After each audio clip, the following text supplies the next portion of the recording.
Hihulog natin ng coins para gumana yung outlet. Syempre, para gumana yung electric fan. Okay, so bali nakaset po yan ng 1 minute. And lakas ng electric fan. Off ko muna, unplug ko. Ayun. So bali na-i-vlog ko na po ito, no? Pero meron pa rin nagtatanong sa atin, kaya inuulit ko at binabalikan ko po yung video ng mas malinaw.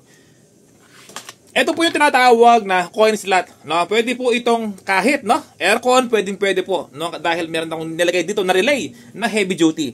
Ito yung akin relay na SSR, no? Yung input niya ay DC, tapos yung output niya ay 230 volts naka-series connection sa ating outlet. Alasin ko muna para mas madali niyong maunawaan. Ulitin ko lang, pwede po ito sa power spray. Kung magnenegosyo po kayo ng power spray, mas maganda po kung belt type. Yung belt type na power spray, yung may pang belt, yung malaki, yung talagang pang heavy duty, pang car wash, matibay yan. Okay? So bali, ito po tinatawag na car wash bendo machine. 5 pesos lang, pwede mong iset ng 1 minute, pwede mong iset ng 2 minutes. Ay, hindi pala, minimum 2 minutes lang, no? Ito, yung ganitong setup. Yan, pwede mong set ng 3 minutes, 4 minutes, 5 pesos. Depende po sa inyo. Okay, so bali unang step, bibili ka ng ganito, transformer na 12 volts. Tapos, ito yung coin slot na board. Okay, tapos, itong coin slot na 5 pesos. Okay, meron na bibiling universal. Kung meron kang budget, bili ka ng universal para pwede mong palitan kahit sa 10, 20. Ito kasi pang 5 pesos lang.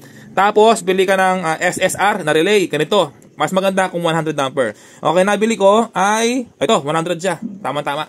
Okay, so bali ganito lang ginagawa yan. Unang step, kailangan natin i-convert. Inangin mo to.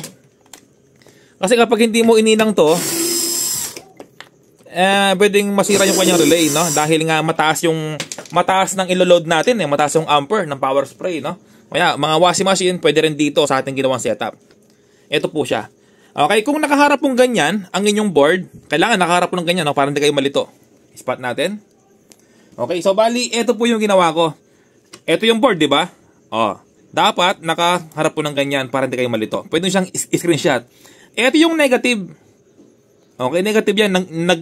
Nag-inang po tayo. Tapos ito yung positive na pagkakainang. Okay, spot ko yung camera para mas malinaw. Okay, positive, negative lang yan. So yun po, no? Pwede siyang screenshot. Okay, tapos ang ginawa natin, di ba, lumabas yung wire dito. Positive, negative. Doon ka na magkoconnect sa ating relay. No? Kapag kasi nag-connect yung board na to sa kanyang relay, gagana na po yung outlet. Ito po, ito yung positive. Ito yung positive, yung kulay white na yan. Ayan, positive. Tapos negative, yung kulay black. Yung nag-inang po tayo. Tapos, ito yung ating output. Yung output na yan, magkoconnect lang po yan. Magkoconnect. Tapos, naka-series connection sa ating outlet. Ito po yung outlet na lagay natin. Tugang. Pwede naman manggang. Ito po, naka-series connection lang. Ayan po yung tawag na series connection. Okay, tapos meron tayong nilagay na plug. Makapal na plug ang gamitin nyo, makapal na wire ay mas okay po. Okay? Example lang po yan. Tapos, lagyan mo ng wire to, yung transformer, ilagay mo dito.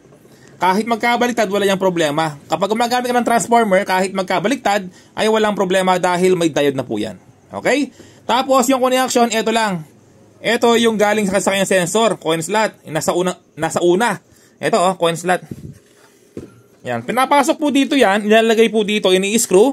Tapos yung sensor niya, kailangan po magkakatapat lang. Ayun ang sensor niya, Ito, yung kulay itim na yan, ipasok lang sa butas. Okay? Tapos, ayan na, ganyan lang kadali. No, pwede po dito yung bendo washing machine, car wash bendo. No, pwede po. Yung mga piso wifi, ganyan din ang mga setup At ganito rin yung mga setup ng mga water dispenser, yung hinuhulugan. Tapos, tutuloy yung tubig. Meron pong motor yun, 12 volts. Pero hindi na po kailangan ng ganito. Okay, diyan kailangan magkoconnect kapag 12 volts. Kaya ako lang po nag-jumper ako dyan sa kanyang relay kasi nga po mataas yung current ng power spray or kahit na naman na mataas. Washing machine, pwede. Laundry, pwede rin, no? Okay, so ngayon tapos meron tayong dito na outlet. I-plug mo dito yung series connection mo. Ayan, tapos i-plug mo dito ang inyong transformer. Ayan, tapos i-plug mo dito. Ayan, kapag nag-plug ka na, ayan na, buhay na siya. So ngayon, hulog natin, 5 pesos. Ayan, electric pan, hindi siya gumana kasi nga po naka-unplug. Pero may power na yan, ayan, May power na, diba? Hugutin ko, ayan, meron siyang ilaw. Huwag po hawakan to, live po yan, 220 volts po yan. So ngayon, 1 minute pala. Ayan, pwede mo siyang iset ng 1 minute. Ngayon, kung gusto mong iset ng 2 minutes, kailangan mo lang i-click yung number 1. I-on mo yung number 1. Ito, On natin yung number 1 para maging 2 minutes, 1 minute lang pala yan kapag naka-off lahat. On natin yung number 1. Ayan, naka-on yung number 1. Ngayon, magiging 2 minutes na yan, no? Hulog ko ulit. 2 minutes na yan. Ayan, no? Naging 2 minutes. Kung gusto maging 3 minutes, kailangan mo lang hulog ulit yung number 2. Ay, on, number 2. Ayan, kada number po yan ay 1 minute. Okay? So, bali naka-on dalawa, yung number 1 saka number 2. Magiging ano na po yan, 3 minutes. Ayan, no? O, tama-tama, mga ka-repairman. Ganun lang.